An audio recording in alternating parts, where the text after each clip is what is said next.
Bismillahirrahmanirrahim. Assalamualaikum warahmatullahi wabarakatuh. Alhamdulillah. Alhamdulillahilladzi arsala rasulahu bil huda wa dinil haq liyudhhirahu 'alad dini kullih wa kafaa billahi shahida. Wa asyhadu an la ilaha illallah wahdahu la syarika lah iqraran bihi wa tauhida. Wa asyhadu anna Muhammadan 'abduhu wa rasuluh sallallahu alaihi wa ala alihi wa ashabihi wa man tabi'ahum bi ihsanin ila yaumil qiyamah, amma ba'd. Akhwati fillah rahimani wa rahimakumullah, kita lanjutkan kembali pelajaran kita dari pelajaran sirah dengan membaca kitab Khulasatu Nuril Yaqin fi Sirati Sayyidil Mursalin karya Umar Abdul Jabbar.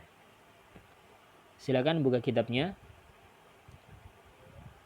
halaman 40. Sekarang kita masuk di bab yang ke-33 dari kitab tersebut. Ini pembahasan tentang Idza'u Quraisyin lirrasuli sallallahu alaihi wasallam. Pembahasan tentang gangguan orang-orang Quraisy terhadap Ar-Rasul sallallahu alaihi wasallam. Ba'da wafati zaujir rasuli wa ammihi akhadat Quraisyun tu'dir rasula. Pasca wafatnya istrinya Rasul dan juga pamannya, maka mulailah di sini akhadha ini af'alus syuru' ya. Akhadha yani af'alus syuru' yani bimakna syara'a. Bukan diartikan secara lafaz. Kalau diartikan secara lafaz akhadha itu kan mengambil ya. Ya, Quraisy mengambil gangguan kepada Rasul kan seperti itu ya. Tapi tidak seperti itu menerjemahkannya. Tapi di sini sebagai af'alus syuru' fi'il yang digunakan untuk memulai sesuatu, sehingga di sini kita katakan akhadat Quraisyun tu'dir rasula. Maka orang-orang Quraisy pun mulai berani untuk mengganggu Ar-Rasul sallallahu alaihi wasallam. Karena menurut orang Quraisy ini pelindungnya Rasulullah, pelindungnya Muhammad itu sudah tidak ada. Khadijah yang melindunginya karena beliau kan seorang konglomerat, seorang seorang pengusaha perempuan ya, business woman ya, bahasa istilahnya itu. Seorang pebisnis perempuan ini kan Khadijah ya, seorang kaya. Tentunya orang kaya itu dihormati, baik di zaman dulu maupun di zaman sekarang. Namanya orang kaya, punya harta banyak kan dihormati. Khadijah juga seperti itu. Selain beliau ini kalangan bangsawan, juga beliau seorang yakni business woman, seorang wanita pebisnis yang sukses. Demikian pula pamannya juga pembesar Quraisy, pimpinan Quraisy juga dihormati. Setelah dua orang ini wafat, maka orang-orang Quraisy mulai berani untuk mengganggu Ar-Rasul sallallahu alaihi wasallam. Bagaimana gangguan mereka? Disebutkan di poin yang kedua, fakanu yanthuruna 'alaihi turab wa yad'una awsakhal hayawan 'alaihi fi salatihi. Dahulu mereka itu menaburkan tanah ya, ketika Rasul sedang salat ditaburi tanah ya.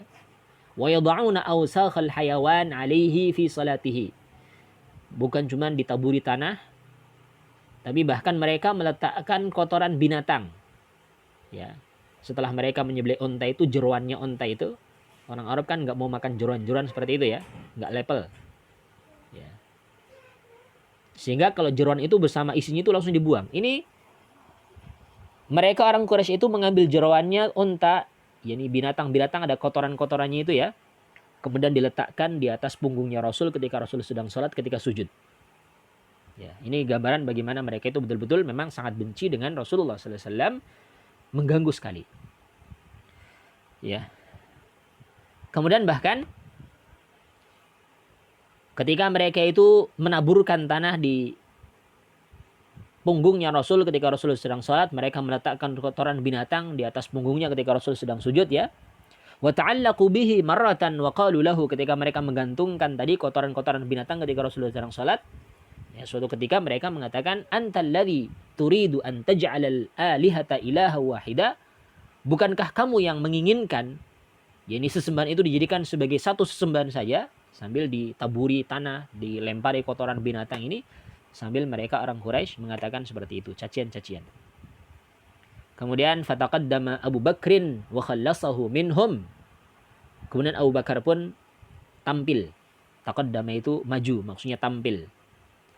Beliau mulai tampil untuk melepaskan Rasul Shallallahu Alaihi Wasallam dari gangguan mereka itu, membersihkan tanahnya, mengambil kotorannya tadi yang dari punggungnya Rasul, sementara Rasul tetap melanjutkan sholat.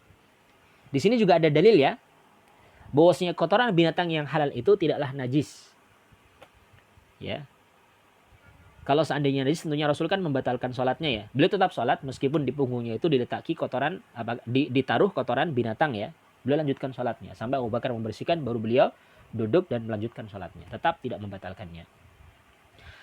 Ketika Abu Bakar As-Siddiq radhiyallahu anhu, beliau tampil untuk membersihkan Rasul dari kotoran-kotoran yang telah ditaburkan oleh orang-orang Quraisy tadi, dari gangguannya orang-orang Quraisy tadi. Abu Bakar sambil mengucapkan kepada mereka orang-orang Quraisy sebagaimana ucapan seorang yang beriman dari kalangan keluarganya Musa. Ataqtuluna rajulan, dari keluarganya Fir'aun, mohon maaf. Orang yang beriman dari kalangan keluarganya Fir'aun. Ataqtuluna rajulan ayyaqula rabbiyallah. Apakah kalian akan membunuh seseorang hanya karena dia mengatakan Rabbku adalah Allah? Ini kan disebutkan di Al-Quran ya. Nanti bisa dibuka Qurannya ya. Di surat Ghafir ayat yang ke surat Ghafir ayat yang ke 28. Di situ disebutkan ya. Wa qala rajulun mu'minun min ali Fir'aun. Ini kok nggak bisa dibuka, mohon maaf. Harusnya bisa dibuka ini langsung ini.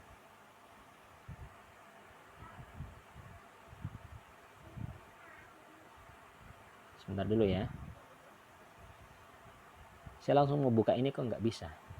Surat Ghafir tadi ayat yang ke-28 ya. Cari aja ke surat Ghafir.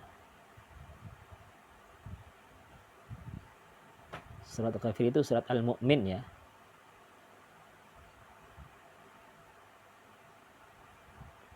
Ucapannya Abu Bakar ini persis dengan ucapannya, beliau memang mengambilkan dari Al-Quran yang menceritakan tentang ucapan dari salah seorang keluarganya Fir'aun ketika Fir'aun mengganggu Musa alaihi salatu wassalam.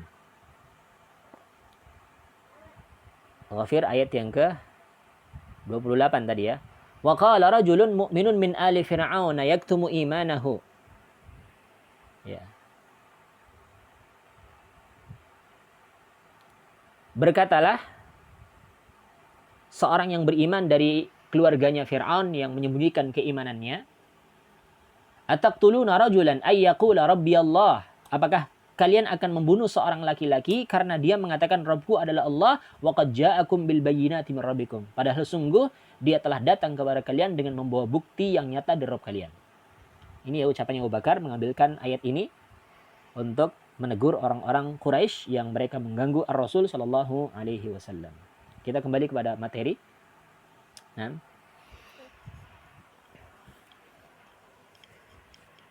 kemudian selanjutnya wa ta'allaqu bihi. Ini sudah tadi ya, sudah kita baca ya. Ya, fataqaddamu Bakrin wa khallasahu minhum. Abu Bakar tampil untuk melepaskan Rasul dari gangguannya mereka seraya mengatakan tadi surat Al-Ghafir tadi ya.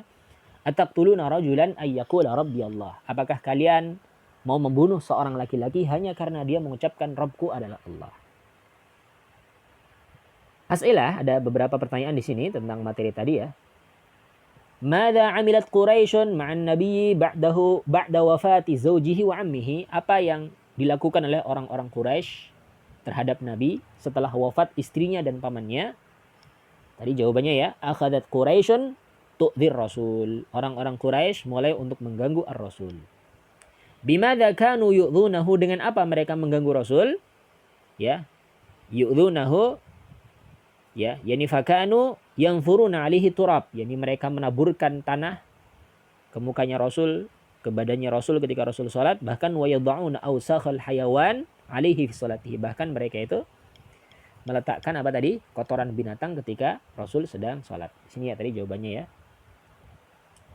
Kemudian selanjutnya, madza qalu lahu lamma ta'allaqu bihi, apa yang mereka katakan kepada Ar-Rasul ketika mereka menggantungkan kotoran binatang di punggungnya Rasul ketika Rasul sedang sholat. Mereka mengatakan, Antal ladzi turidu an taj'alal alihata ilaha wahida, bukankah kamu yang menginginkan untuk menjadikan sesembahan itu hanyalah satu sesembahan saja? Ya, ini ucapan mereka orang-orang Quraisy. Selanjutnya, man khallasahu minhum, siapa yang membebaskan Rasul dari gangguan mereka? Jawabannya adalah Abu Bakar As-Siddiq radhiyallahu anhu.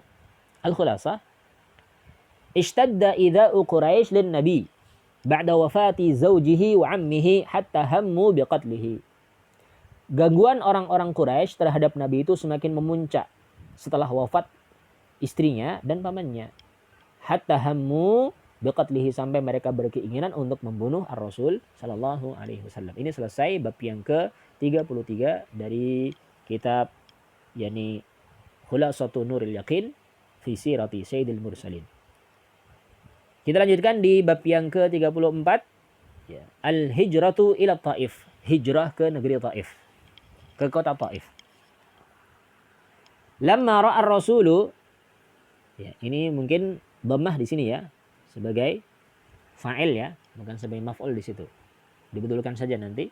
Lamma ra'a ar-rasulu sallallahu alaihi wasallam istihanata Quraisyin bihi hajara fi sanatil 'ashirah ila Taifi ma'a Zaid bin Harithah. Ketika Rasul sallallahu alaihi wasallam melihat penghinaan dari orang-orang Quraisy terhadap beliau, maka beliau pun berhijrah di tahun 10 kenabian menuju ke kota Taif bersama dengan maulanya, mantan budaknya bernama Zaid bin Harithah. Zaid bin Harithah ini adalah dulunya seorang budak ya. Hadiah dari Khadijah atas pernikahan Khadijah dengan Rasul. Khadijah berikan hadiah berupa budak, yakni Zaid bin Harithah, seorang pemuda. Ya. Kemudian Rasul sangat senang dengan pemuda ini, kemudian dijadikan sebagai anak angkatnya. Sampai dulu dinisbahkan kepada Zaid bin Muhammad sebelum turun ayat yang melarang menisbahkan orang kepada selain orang tuanya. Setelah turun ayat itu baru dikembalikan kepada nasabnya, yakni Zaid bin Harithah. Ya. Jadi mantan budaknya Rasul sallallahu alaihi wasallam radhiyallahu taala anhu. Wa tawajjaha ila Thaqif. Kemudian mereka yakni Rasul sallallahu alaihi wasallam menuju ke arah kota Thaqif. Di kota Taif ada sebuah kota namanya kota Thaqif. Wa talaba minhum nusratahu ala qaumihi. Kemudian Rasul meminta dari mereka agar supaya mereka itu menolong yakni Rasul sallallahu alaihi wasallam dari gangguan kaumnya. Tapi apa yang terjadi? Faraddu alaihi raddan qabihan, bahkan mereka menolak yakni permintaan Rasul sallallahu alaihi wasallam dengan penolakan yang sangat jelek, ya. Bukan cuma sekedar menolak, tapi bahkan ditolak dengan cara yang jelek. Bagaimana bentuknya? Wa amaru sufaha'ahum wa 'abidahum yasubbunahu wa ramauhu bil hijarah. Penduduk kota Taif bahkan mereka memerintahkan kepada orang-orang yang bodoh di antara mereka, orang-orang yang budak di kalangan mereka, untuk mencela Rasul sallallahu alaihi wasallam dan melempari dengan batu. Hatta salad dama min araqibi rijlaihi, sampai bahkan bercucurlah, jadi bercucuran darah, bukan bercucuran keringat ya, tapi bahkan ketika mau berdakwah bahkan beliau bercucuran darah sampai araqibi rijlaihi, sampai darahnya itu mengalir di antara kedua kakinya beliau. Jadi bukan cuman lecet-lecet, tapi bahkan berdarah-darah sudah sampai menetes di antara kedua kaki beliau. Jadi kan menunjukkan darahnya itu banyak ya. Wa kana Zaid bin Harithah yamna'unahu al-ahjara, dan dahulu Zaid bin Harithah itu hanya bisa menghalangi Rasul sallallahu alaihi wasallam dari bebatuan yang dilemparkan oleh orang-orang bodoh tadi dari kalangan penduduk kota Taif. Hatta usiba bijarahatin fi ra'sihi, sampai beliau pun tertimpa luka-luka di kepalanya, bercucuran darah. Ya. Ada catatan kaki di situ ya. Fa'atahu Jibril wa qala lahu. Kemudian Jibril pun ketika itu datang dan menawarkan kepada Rasul sallallahu alaihi wasallam dengan mengatakan, "Innallaha amarani an uti'aka fi qaumika lima sana'ahu ma'aka." Sesungguhnya Allah memerintahkanku agar supaya yakni melaksanakan perintahmu, mentaatimu terhadap kaummu dengan apa yang telah mereka perbuat bersamamu. Ya. Menawarkan bantuan. Dalam hadis yang sahih ada diriwayatkan bahkan Jibril memerintahkan malakul jibal untuk menghadap kepada Rasul, mentaati apa yang Rasul perintahkan. Malakul jibal itu dalam riwayat yang lainnya dikatakan seperti itu ya. Kemudian menawarkan bantuan kepada Rasul sallallahu alaihi wasallam, memperkenalkan diri, aku adalah malakul jibal, aku adalah malaikat penjaga gunung. Ya. Dan aku telah melihat perbuatan kaummu terhadapmu. Sekarang apa yang kamu perintahkan? Seandainya kamu perintahkan aku menimpakan gunung ini ke kota Taif, aku akan lakukan sekarang juga. Tapi apakah Rasul menerima tawaran itu? Ternyata tidak. Faqala alaihi salatu wassalam, bahkan Rasul sallallahu alaihi wasallam bersabda, Allahumma hdi qaumi fa innahum la ya'lamun. Ya Allah, berikanlah petunjuk kepada kaumku, karena sesungguhnya mereka itu adalah orang yang tidak mengetahui. Perhatikan, sedang berdakwah diperlakukan secara jahat, sampai bercucuran darah, sampai mandi darah ya.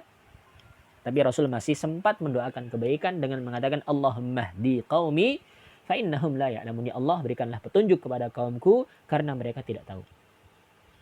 Faqala lahu Jibril, maka Jibril pun setelah itu mengatakan, sadaqa man sammaka raufur rahim. Sangat benar zat yang telah menamakan engkau dengan raufur rahim.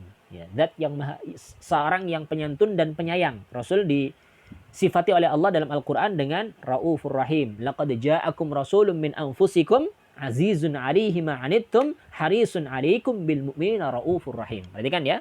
Allah mensifatkan Rasul dengan raufur rahim. Seorang yang punya sifat penyantun dan penyayang.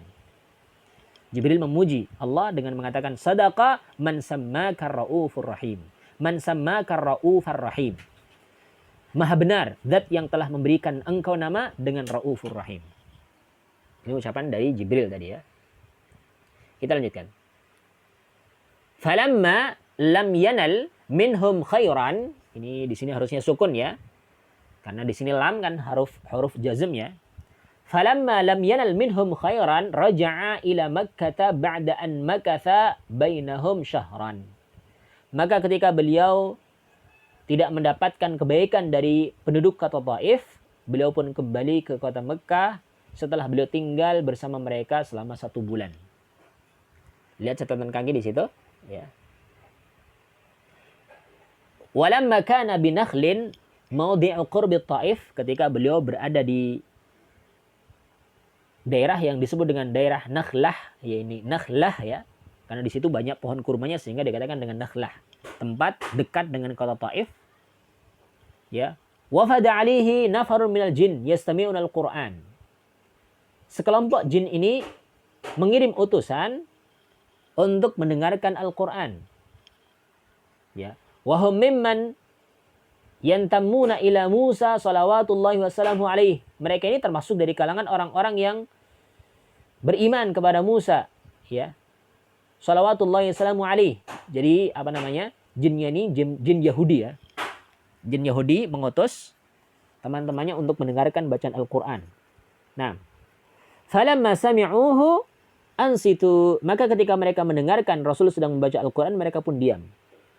Waraja'u ila qaumihim mundzirin, kemudian mereka pun kembali kepada kaumnya sebagai pemberi peringatan. Sehingga di sini terdapat pelajaran ya, bahwasanya ternyata di kalangan jin juga ada para dai, ada para ustadz, ada para ulama barangkali ya, yang mereka juga berdakwah kepada kaumnya mereka, kaum dari bangsa jin, untuk masuk Islam, untuk menerima ajaran Rasul. Kemudian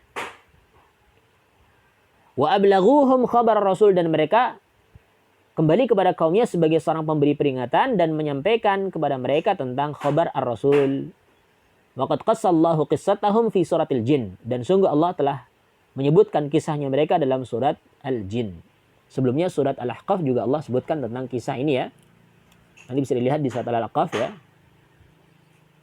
Bisa dilihat nanti di surat Al-Ahqaf tentang hal tersebut. Ya, bisa dilihat di Al-Ahqaf dulu. Ya. Wa idh sarafna ilaika nafaran minal jin, ayat yang ke-29. Ini enggak keluar lagi nih. Al-Ahqaf ayat yang ke-29 ya. Di sini ayatnya kita lihat ya.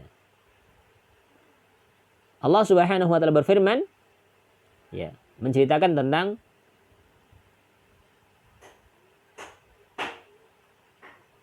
ini salah Jathiyah, ini harusnya Al-Ahqaf ya, Al-Ahqaf ayat yang ke-29 ya. Wa idza sarafna ilaika nafaran minal jinni yastami'una al-Qur'an.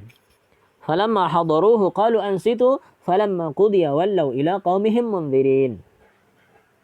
Dan ingatlah ketika sekelompok orang dari bangsa jin ya,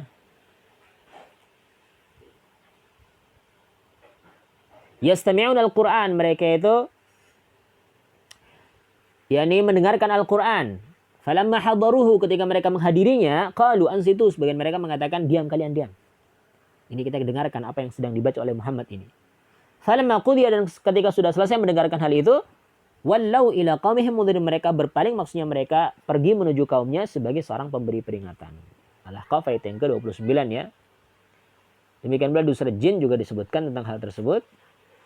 Ini ada pelajaran yang sangat penting tentang bagaimana jin pun beriman dengan kerasulan baginda Nabi kita Muhammad sallallahu alaihi wasallam. Dikatakan dengan qul uhiya ilayya annahu istama'a nafarun minal jin faqalu inna sami'na qur'anan ajaba.